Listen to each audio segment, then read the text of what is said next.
Hello, Bill. Good afternoon, Matt. Yeah, we're taping at a weird time, everyone. We're normally morning people. I'm off kilter. I don't have the energy level. It's weird, and we are This, battening down the hatches here, Bill. We're about to be hit by, at least they're saying we're going to be hit by a storm. So as soon as this is over, I have to go buy toilet paper and bread, apparently. But things could get weird around here. I think you should be emulating your hero Ronald Reagan and take a nap, take an afternoon nap. That's how he stayed so fresh and could continually bond with the American public. Well, as I call it, a siesta, Bill. I like that, and it's funny you mentioned that because I just wrote a piece for the week about the CBO report arguing that it was I think it's titled "The Case for Not Working," and I'm sure Tucker Carlson appreciated it. So I remembered the Reagan quote where he said something to the effect of, "They say hard work never killed anybody, but I figure why chance it." So that did not make the cut, but it should have. So. Well, I'm gonna try to perk you up, and I'm sure I'm drinking coffee. So, well, what better way to perk you up than by talking about football? All right. It's a week since the Super Bowl. We thought we're gonna be done with football, and then here comes Michael Sam, NFL prospect, college player, announces he's gay. You have the potential of the first openly gay, active NFL football player. And how does this? How do you reconcile your love of football and your love of conservatism with this development? So I think this is entirely consistent with all those things, which is I don't think we should be even talking about it. I think that it shouldn't matter, and he should be evaluated based on his talent, which I think probably means he'll be a third or fourth round pick. But I certainly think he's going to be a pro, and I don't think it matters. Do you think he should have been quiet? Do you think he made a mistake in talking about it? I mean, I think this actually potentially could help him, and I doubt if it will hurt him. To at least to put it that way. And there was a time when this probably would have hurt his chances. People would have talked about it being a distraction, but I think that it's it doesn't matter that much today. And I kind of feel about this the way I think what you have to hope is that at some point it just doesn't matter, that it's irrelevant. If you're a straight player, then I don't necessarily need to know that or need to know about your personal life. And it's kind of how I feel here. I mean, it's going to be used as a sort of a political, thing. But frankly, just as a fan of the game, I say if he's a good player, he should play. If he's not, he shouldn't. I haven't tracked a lot of conservative reaction to this. Back in the day, back in the closeted days, when we talked about things like should gays serve in the military or should you have open gays in the locker room, the reactionary response was, "What's going to destroy morale? How could I possibly shower with someone who was gay? How could I fight alongside someone who's gay? I'm going to ruin the morale of the unit if this comes out. This is why we don't have co-ed armed forces, because if there's intermingling romantically, it's going to destroy the unit's morale. This is going to do the same thing." Now we've had, Don't Ask, Don't Tell repealed a few years ago, and we haven't had any destructive incidents of deteriorating military morale. Does that take the sting out of that argument, so conservatives aren't even raising it, or is it being raised and I'm just not aware of it? I saw Rush Limbaugh's commentary, or I read about it, I should say, and he didn't really get into that. He got into why are the homosexuals always dumping their politics on the rest of us? Why are we being assaulted by the homosexuals? That was his take. But this whole notion of unit morale, is it possible that what's happened in the military, going as well as it has, is diffusing what kind of critical comments can be made here? Well, a few things. One, you talked about coming out of the closet, Bill. I think that's almost becoming politically incorrect. You don't mention the closet for some reason. It's just Right. coming out.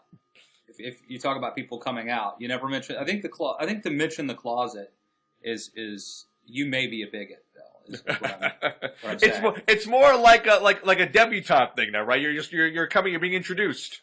You're coming out. Yeah, it's a coming out party. Yeah. So, and I'm going to resist the urge to do any sort of, you're coming out and make it funny, because that may not go over well. So you're not supposed to say. I don't think you're supposed to say out of the closet anymore. I mean, these are sort of the evolving politically correct, nobody said this. I may be the first person to make this observation, but I've just noticed. You are the arbiter of political correctness. You lay down the cultural standards that the rest of us follow. Well, I think that they're perceived. Like, nobody says, or don't say he came out of the closet. Just say he came out. Okay. But people just drop the closet part. And at some point, if you say he came out of the closet, then you're it's like he came out of the closet. I mean, it's like you're a stupid rube for saying. I don't know how, the evolution of words and expressions are interesting to me. But to answer your question, I mean, I think it's one thing to argue that, if you're in, the Marines and you are spending years or months, with people, that the morale issue and all that. I mean, I don't really have a strong stance on it, but I think that's an argument. I don't know that holds water in a football team. So even if you were to argue that it could impact the morale of a elite fighting force that spends 24 hours a day, 7 days a week together in all sorts of conditions, I don't know that it would be analogous to being a pro football player. Although, maybe there are some similarities. But you haven't seen a lot of conservative consternation about this. This isn't the issue that's roiling conservative waters this week. Is Rush kind of on his own here? Or is there this broader social conservative freakout? We're losing the culture war. They've taken over football now. All is lost. I mean, personally, I sort of object to the politicization, which is a hard word to say. It's like judicial. You always sound drunk when you say it. I object to the sort of injecting of politics into all aspects of our lives, including sports consumption. So I would just as soon not have this, big debate. Just if he's good enough, he ought to play, and if he's not, he shouldn't. And I think he probably is, based on what I can tell. So I don't really think it's a story unless if he doesn't get drafted. Then I think maybe it becomes a story. I think there have probably been plenty of gay NFL players. I guess he would be the first openly gay player. So I don't see it as that big of a deal personally. And it's not just that I don't see conservatives talking about it. This story has gotten some attention, but I don't think it has been a dominant story to the degree that it might have been. And I hope that's because everyone's sort of just getting past this, and players will be judged by their merit and not based on their sexual orientation or anything else.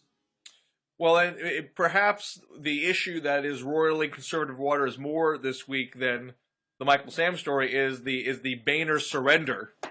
Not only the end of the Boehner rule, which was we should not raise the debt ceiling without equivalent levels of spending cuts, but that he even put on the floor a debt ceiling increase with no strings attached. I think there was like a post office that was named that was attached to it or something like that. But otherwise, essentially a clean bill without any kind of compromise measures. And he put on the floor, knowing the majority of the House Republicans would not vote for it, so it's also breaking the Hastert rule, which is, although I believe that's been broken before. Apparently, according to Robert Costa at the Washington Post, when he announced this plan at a caucus meeting yesterday, this is after other proposed ideas to attach things to it could not gather a majority of the House Republicans to agree to it. And he finally said, look, this is what we're going to do. We're going to pass this with mostly Democratic votes. And the audience was in stunned silence. Boehner, as he was walking off the stage, said, I just got this monkey off your back and you're not even going to clap. I mean, that seemed to say to me some real... Again, Boehner kind of lashed out at Heritage Action and other folks back in December for leading him down into the political abyss with the shutdown fight. The famous, "Are you kidding me?" He seemed to be also kind of letting loose a little bit, although this was in a private setting, but knowing, I'm sure, that people would repeat the quote. What does this mean about conservative unity going forward? What does this mean about future spending cuts? What does it mean about immigration, perhaps? Are there larger things here? Or is it just simply, look, we lost on debt ceiling. We agreed to these budget caps a month ago. There's nothing to fight over here. This shouldn't surprise anybody that we were not going to raise that. We're going to raise the debt limit like this because all the spending decisions have been negotiated at this point. So we're done here. I mean, I think it's Boehner. Essentially, Republicans are going to do nothing this year that could stop them from winning back the Senate. And it's sort of unfortunate because at least 20 times since the Eisenhower administration, Congress has used the debt limit in order to exact policy concessions. And if you look at the Graham-Rudman-Hollings reforms, the Balanced Budget Act of 1997, the Congressional Review Act in 1996, and the Balanced Control Act in 2011, these are examples. And it seems reasonable to me that that if you're going to raise the debt limit, that you might use it as an opportunity to do something that might also cut the debt. Now, ironically, one of the things that Republicans considered doing, restoring the cost of living adjustment for the military, would not have done that. It may or may not be a worthwhile cause, but I would say that you should tie raising the debt ceiling to something that, even if it's just a small thing, reduces the debt or helps set the country on the right path. Now, why couldn't Republicans do that? I think it goes back to the defund strategy. I'm not going to dwell on it because I've been harping on this for months, but I do think that that when Republicans pursued this quixotic defund strategy, since then Republicans have been chastened and they've been gun shy, and so now they don't dare stand up to the president or the Democrats, and they back down and fold like suits. Because they're afraid of being blamed So in other words, when they shouldn't have challenged and pushed things too far, they did. And now that now when it comes a time when they actually would, I think, have a pretty plausible argument to exact some sort of concessions, they don't dare try. So you're saddened by this. You don't think that. They just did Murray Ryan. They did a budget cap for 2 years worth. You think they should have gone back and asked for more? Well, look, if this is better, if you're going to surrender anyway, and if you're going to lose anyway, then it's better to do it quickly. And so Boehner surrendering is better than the alternative if the alternative is what happened where Republicans, can't get their way and then end up surrendering anyway. But a much better scenario would be if Republicans had leverage and if they were able to insist on some sort of deal. And I would suggest that in the past, Republicans have been able to pull this off. And it's not absurd.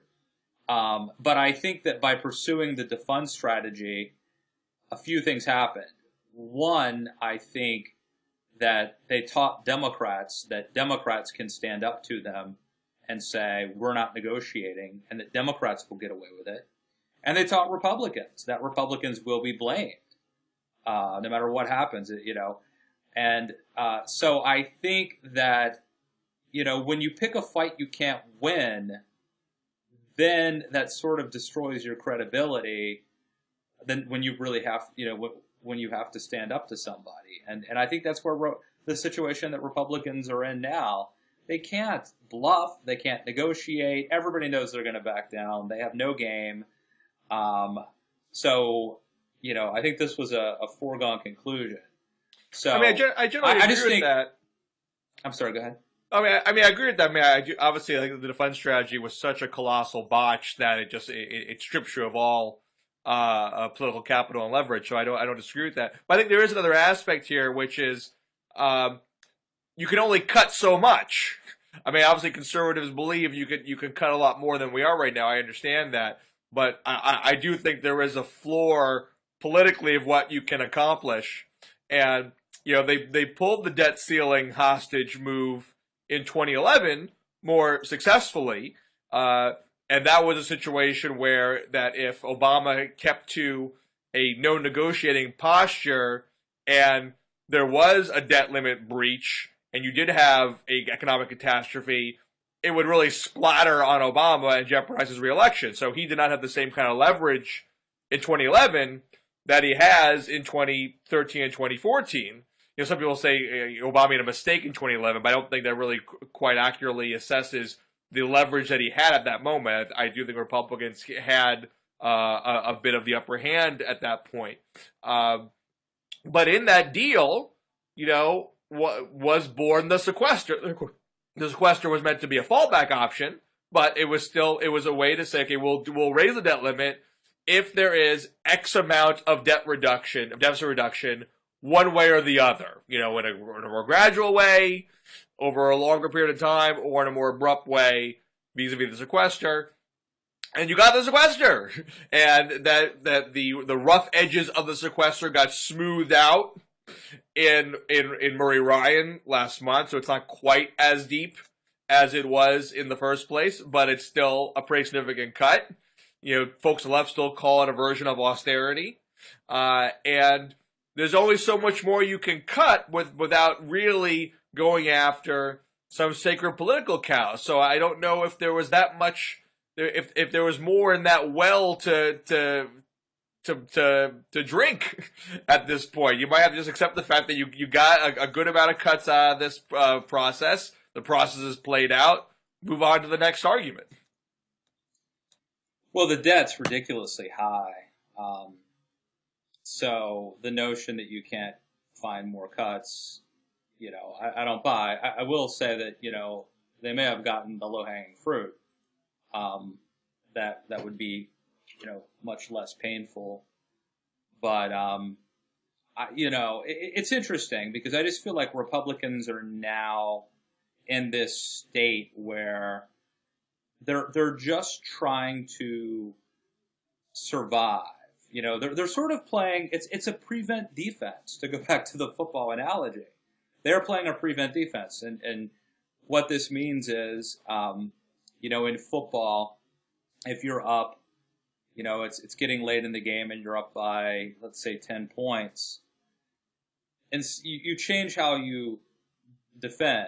And you basically, you just try to prevent the other team from making a big play. And it seems like Republican, and by the way, a lot of times what happens is as soon as a team starts playing a prevent defense, they lose. There's a big question to the strategy of it, because they're not being aggressive anymore, and they're sort of playing it safe, and they changed their game plan, which had been working since they were winning. And one gets the sense that Republicans are sort of doing that now. They're trying to run out the clock. I mean, they're up, they feel like going into 2014 that they're up by a touchdown or two, and if they can just run out the clock, that they will win the game. But sometimes what happens in games is when you try to run out the clock like that, you end up losing. Because you get away from your game plan, you get away from doing, what you would normally do. And it just seems like Republicans are just trying to survive to another day. They're kind of phoning it in. I don't think conservatives have figured out, to get to your point of a debt and deficit, just so we have some clarity on the numbers here.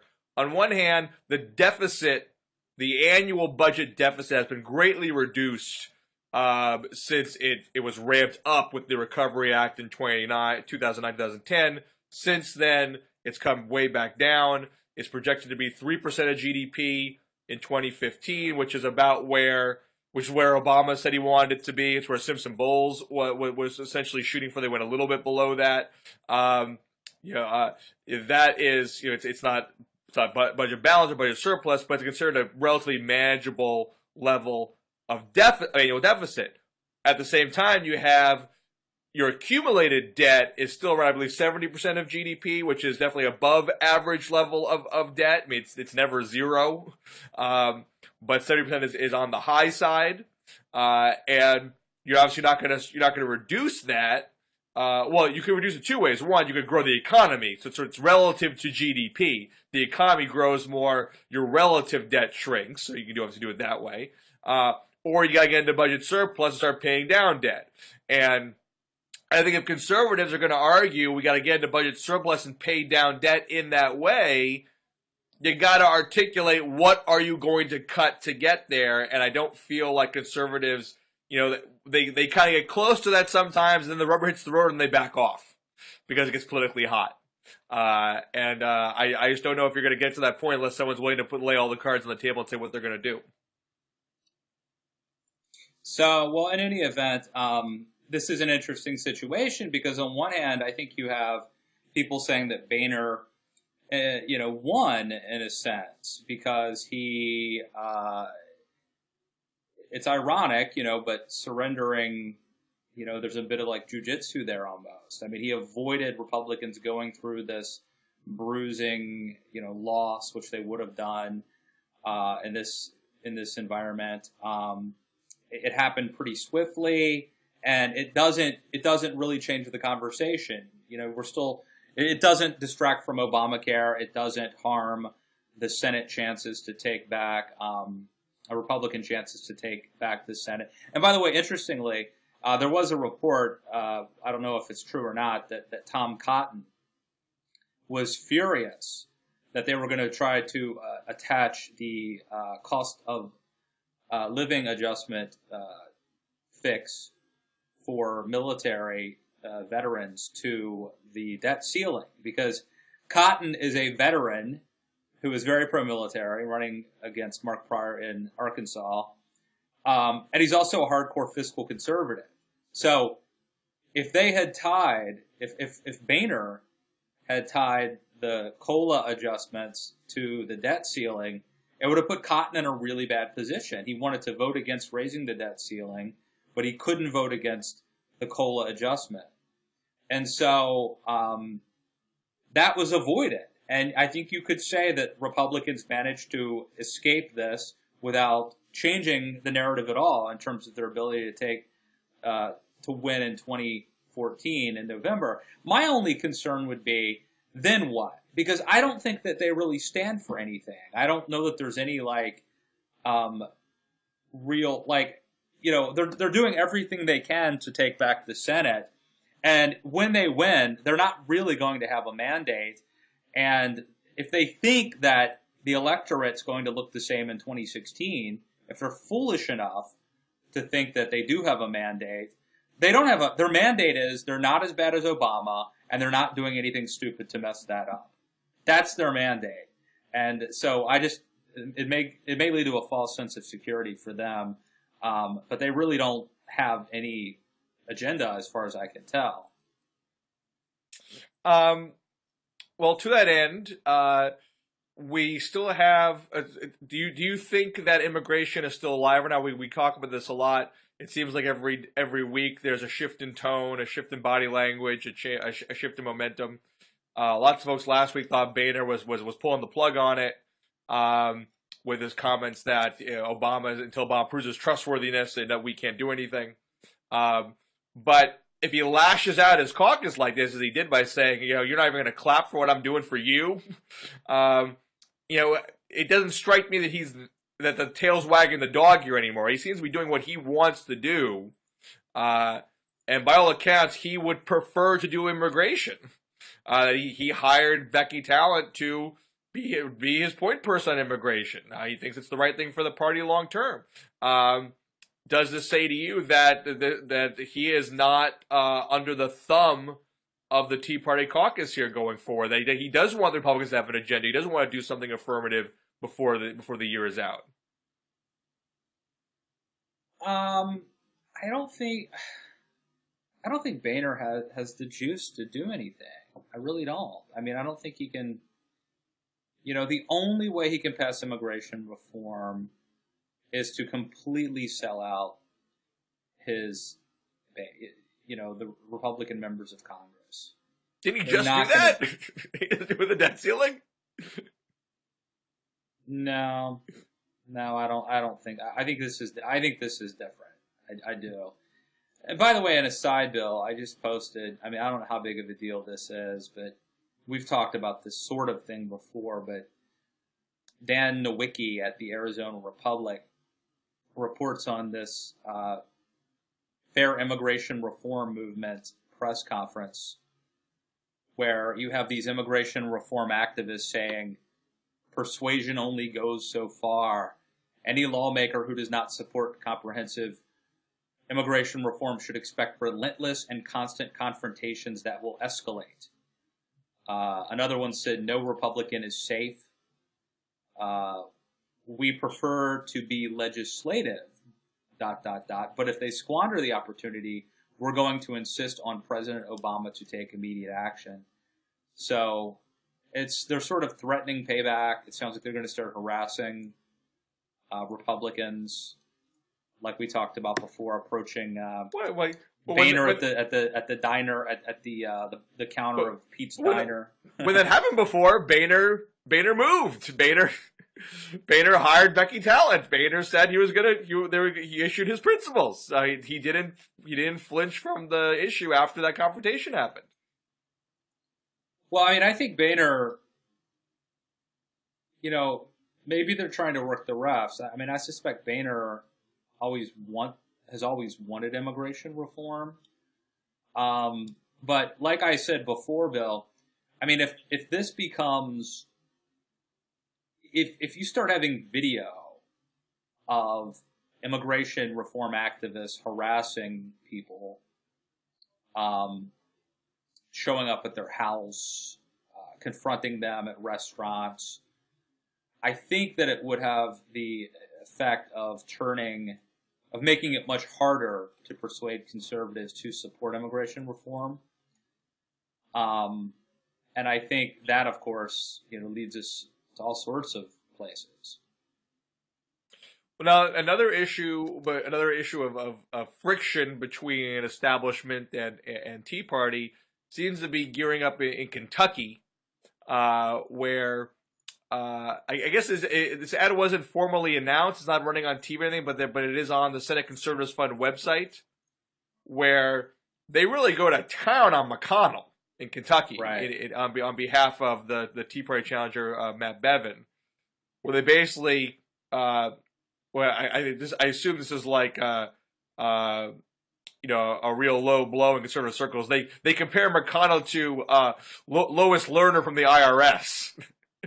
And saying that he's a bully par excellence along the lines of Obama's IRS, and that if he wants to be a Democrat, he just runs as a Democrat. Then I mean, he really just treats him like he's Elizabeth Warren.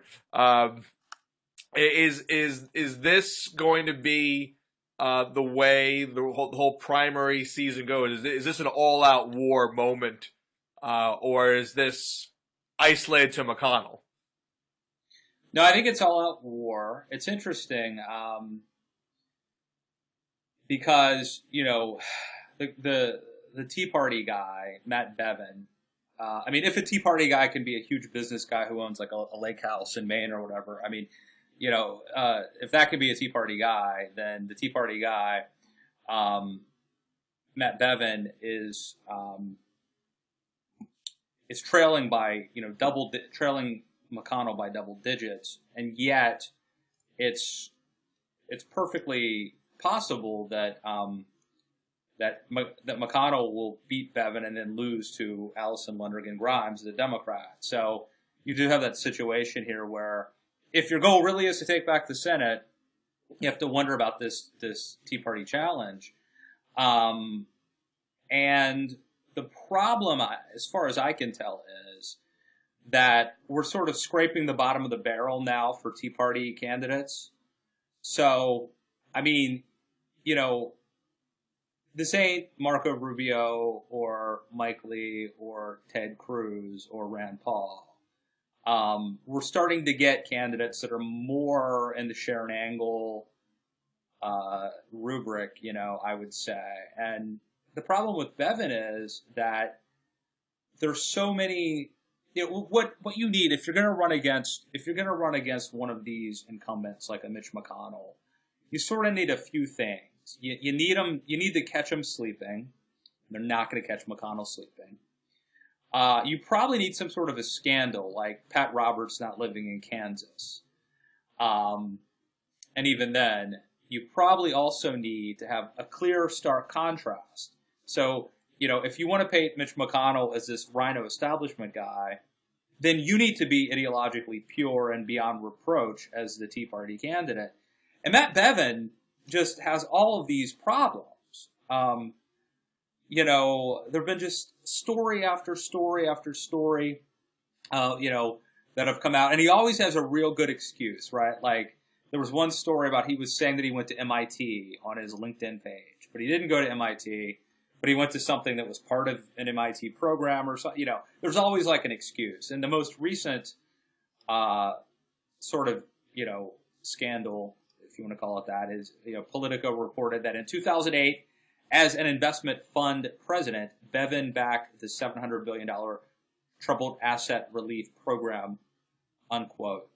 Bevin later went on Glenn Beck's show and basically said, well, I didn't write this. There was a report. I personally signed it that praised the federal government's intervention in the markets, but I had a fiduciary responsibility to sign it as the CEO or whatever of this company, but I wasn't the analyst who authored it. I mean, there's always a reason, but I think the problem for Bevin is that the waters are muddy. And Mitch McConnell wants to muddy the waters. He doesn't want it to be the clear contrast of a conservative warrior versus an establishment rhino. And I think the waters are muddy. The problem with some of these outside groups is they're so excited to take down an establishment figure that they're too ready to, it's almost like a story that's too good to check.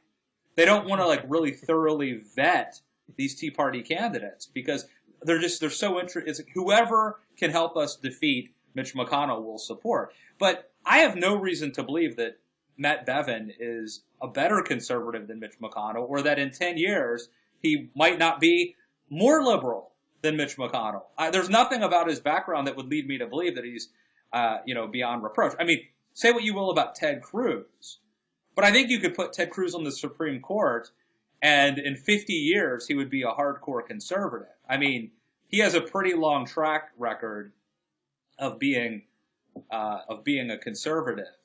Same thing about someone like a Ken Cuccinelli.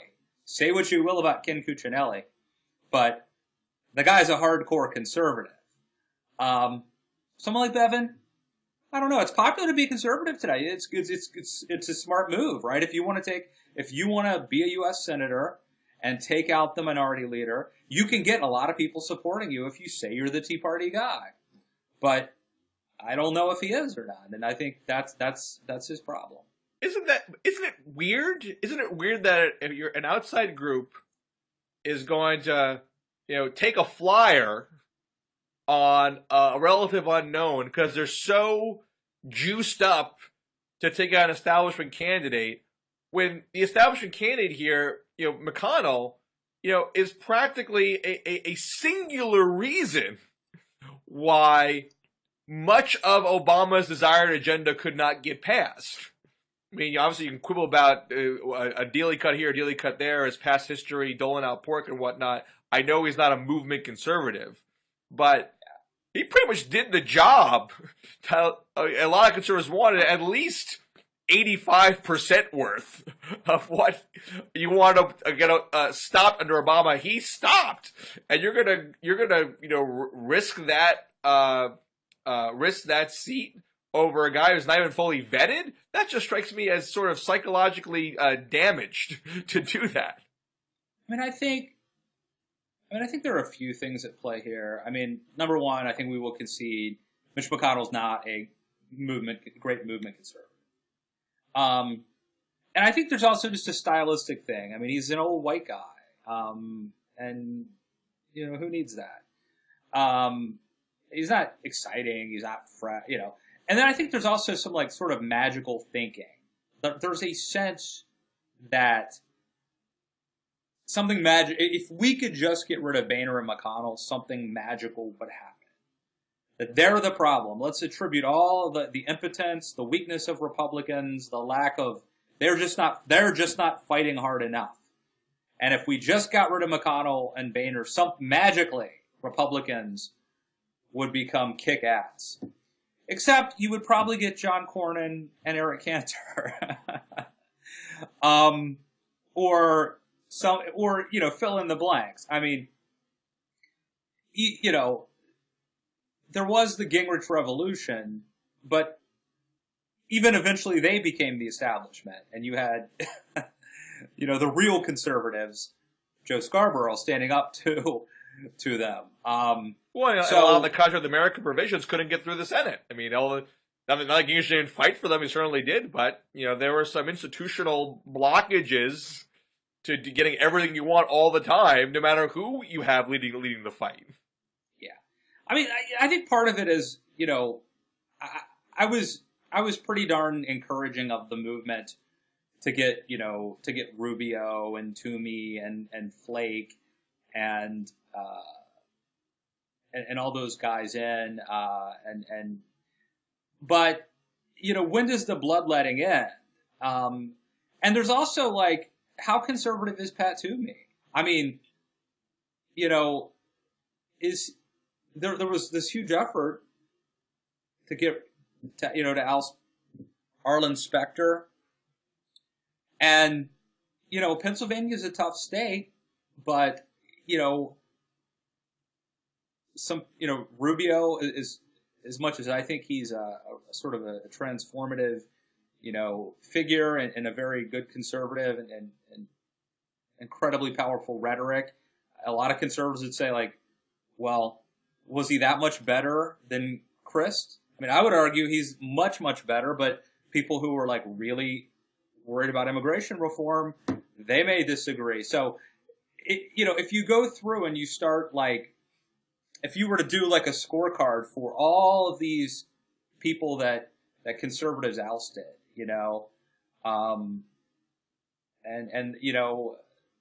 some of them are not even considered, perfect. The guy, senator in Wisconsin, was under attack recently. I'm trying to think of his name, for not being conservative enough. It's at some point it gets a little ridiculous, and Mitch McConnell may not be the perfect conservative, but it's not like Marco Rubio or Ted Cruz is running against him, So, it seems like there's an awful lot of energy being expended to beat him when ostensibly I'm being told the most important thing is for Republicans to hold these Senate seats. What about this, Bill? What if Republicans would have taken the Senate, except that Allison Lundergan Grimes beats Mitch McConnell? Would that not be insane? I mean, and What the if poll that's showing that's plausible. I mean, I assume it'd be Bevin's best argument. what if that actually happened? And and conservatives would say, well, that's evidence we should have picked Bevin. Bevin would have beat her in the general. And people like me, I'm a conservative, but here in the real world, would say, well, maybe McConnell would have beaten her if he didn't have to fight this primary. And Right. so, but it would be very interesting if Republicans missed taking the Senate because of Kentucky. Well, you seem very down on the state of affairs in conservative world, but I mean, it's noon, Bill. If we did this in the morning, I would be very much more positive. But I saw this morning your spirits were lifted by, of all people, Chris Christie. Yes, he gave. I'm trying to track down the video. They played it on Morning Joe. He gave a really good talk somewhere. When you got Chicago, my kids, Economic Club of Chicago. I have no idea. My kids got up early today, which means that I was trying to watch my morning programming and also watch little kids. And so, I did not have a chance to fully digest the brilliance of Chris Christie's talk. But so you subject your children to morning TV talk? No, what I like to do is I like to get up before them, drink coffee, sit on the couch with Uncle Rico the pug, and watch Morning Joe. And then the kids are supposed to get up, and kiss me goodbye, and I'm on my merry way. That did not happen. Okay. They got up early this morning. And so I had Bob El Constructador, the Spanish version of Bob the Builder, going on the iPad. I was making food. It was, yeah. But based on what I was able to discern, Chris Christie gave a really cool talk. And he was basically, he had the swagger back, which is good to see. And he was talking about, someone asked him about income inequality, and he was basically making, I think, the very valid point that, who says that's the most important issue? I don't think Americans don't necessarily want equality. I think they want everyone to be able to get by. And he said something to the effect of, if I said to you, okay, I'll guarantee you $50,000 or whatever for the rest of your life, you might say, well, 10 years from now, I might be able to make more. So I think he gave this really kind of, at least from a conservative standpoint, inspirational speech about why it's an opportunity society, and creating opportunity and equality of opportunity is what we should be stressing. But there's that old line. I don't know if it's from Reagan or Thatcher. I think it's Reagan, that socialism is equal people being equally poor and miserable. I mean, I'm butchering the quote, but the idea. Equality isn't necessarily a good thing if everybody's equally bad. It's the message of The Incredibles. I think that did have a pretty positive message. It's been years, but anyway, you got to watch this clip, and there, I've requested that the Christie folks send it to me. But anyway, and there was also an interesting moment on Morning Joe where, again, I'm balancing this with my kids, but apparently, Nicole Wallace was starting to get on Chuck Todd and criticize him a little bit for poo-pooing Christie's, saying that he doesn't consider him a viable presidential candidate at this point. And Chuck seemed a little defensive. He said something about not being a cheerleader. So anyway, this is a show about me. This is the show where you watch me talk about a show that I partially watched this morning. Isn't that what Twitter is? That's what it is. But watching people watching others watch TV and tell you what happened. The takeaway for me was, one, it was interesting that Christie seemed to have his swagger back. Two, he was actually making a point, I think pretty eloquently and boldly, that conservatives should absolutely love, but yet most of them couldn't do rhetorically, couldn't pull off. I mean, Rubio could have done it in a different sort of way. But I think it shows that why this is so devastating, this scandal, because Christie is really effective, a really effective spokesman for conservatism when he doesn't have this cloud hanging over. I mean, when I saw a little bit of there was a little bit of the talk online. I read some of the quotes. I felt he was he was playing the straw man game to try to, Yeah, you pick tweeted a fight. that. I saw you. Right. Tweet that. I mean, Bill de Blasio, I believe he name-checked de Blasio and name-checked Elizabeth Warren. None of those people are talking for equal income for everybody. No one has proposed that. No one is saying everyone makes $50,000 and that's it. No one's saying that CEOs and the lowest paid worker must make the same.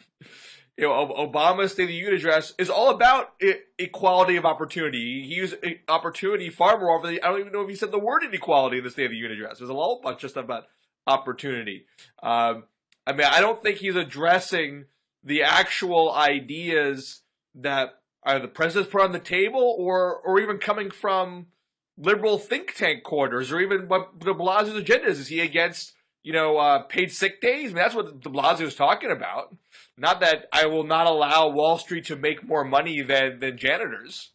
I just think we're not having a real discussion about what, the push on the left is how do you reduce inequality, not eliminate it completely. That there's a point where that the income gap and the wealth gap is so unequal that it harms mobility and that it harms growth. That's the argument. I mean, there's people that question whether inequality does that. So I'm not saying it's not an open and shut case, but that's the argument that's being made. Not that we should have a socialistic economy where no one earns more than other people. That to me is not a serious discussion that Christie's trying to engage, and I think that's kind of Christie's go-to move. Is he has a straight shooter persona, but the targets are phony. So I think a couple things. I mean, I think this goes back to Obama's line to Joe the Plumber about spreading the wealth around. There is a sense that part of the way you bring about income inequality, or that you resolve income inequality, it's not just by lifting some people up, it's by pulling some people down. So I do think there's some substance to it, but I do think also you're right. I mean, I think some of it is a matter of emphasis and impressions that people get. I mean, as a conservative, how do I put it? I think there's probably, if you're ranking the problems and the things that really need addressing, that income inequality gets too much buzz, too much attention. There's too much talk about income inequality because I think it's more important to talk about creating opportunity and creating ways for people to better themselves and to be successful. I mean, if I make $100,000 a year and you make $1 million a year, that's a lot of income inequality, but it doesn't matter that much. I mean, we're both doing okay. We're both doing relatively well. Nobody's going to cry for me if I'm making $100,000 a year. So I don't think anybody would really mind that kind of income inequality. I think the real problem is poverty, and it's a lack of mobility. And I do think that when you talk about income inequality, that it sort of stokes envy and it's certainly, I mean, it's not something that I would want to emphasize. I would want to tackle the problems of poverty and lack of mobility. So some of it may be semantics. I do think some of it does reflect policy differences between the right and the left. No, but I think what you just said there, I think, is far more constructive engagement on this subject than what Christie was doing. You didn't charge anyone who was talking about inequality, with being closet socialists who don't want to have any inequality in any respect. But there's a perfectly legitimate discussion to be had. The value of focusing on inequality wherever the top and bottom. And there's an argument that just the inequality of itself, that even if the bottom line is elevated, that just the wideness of the gap harms mobility and growth in other ways. And there's an argument that no, we just got to raise the floor. It doesn't matter where the top is. We just got to raise the floor somehow, whether it's through government programs or not. That's where the main issue is. I mean, those are two, I think, totally legitimate approaches to discuss and debate, and neither one involves accusing the other of of being socialist or being social Darwinists. You know, they're both just trying to address the problem of people in need and the larger macroeconomy from a different angle. Right. I doubt if what I said would be great on the stump, though, and if it would be great in a Republican primary. And I think that Christie's line sort of combined a sort of showman quality with also being intellectually defensible and intellectually honest. I mean, you may disagree, but I thought he sort of balanced it really well, and it impressed me as something that would have simultaneously been feeding the base red meat, but also advancing a positive policy idea that I certainly believe in and agree with. Not some pandering to the base and feeding them some BS. So it kind of combined. It would have been both popular and I think productive. So. As I should wrap this up because I got a napping kid which means limited window for me to get work done. So I want to take advantage. Yeah. But to conclude, Matt Lewis is on Team Christie, as of today. and not on. But you were impressed. You were impressed. You like to have him. You like to have his swagger back. I like it. He got his mojo back. Yes, yes, indeed. Well, always going to talk to you. I hope I picked you up in some way, even though you're in your midday blues. I'm more of a morning person, and everyone should know this is my fault that we're taping late. I mean, it's not your fault, but I'm more of a morning person. But it's funny. After we do this, I always feel more uplifted. So it's cathartic. I'm not convinced I've uplifted you. I feel a little bit of a downness. I think you're still a little glum. Little bit, but I'm better than I was when I started. So okay. Oh, we'll try to get back on the morning schedule next week. Well, what made me happy is if people go to Twitter/DMZ show and follow us on Twitter, or if they were to go to the Facebook/DMZ show, that would, and follow us on Twitter, like us on Twitter, that would lift my spirits immensely.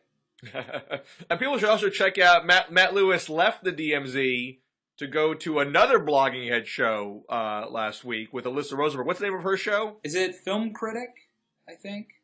Okay. But we had a really good talk about Philip Seymour Hoffman and about Woody Allen. So check it out. Really interesting stuff. Had a really good time talking with her. Excellent. So it was like a crossover, like when Magnum PI and Simon were on different each other's episodes. It was like a Blogging Heads crossover. So those are good times. Yeah. I was more of a fan when different strokes and facts of life collided, but that's just that's where I was. Good. Well, people don't know Mrs. Garrett started off as Arnold and Willis's nanny before she went to start that all-girls school or whatever. To work at that what was the name of the school? I'm forgetting.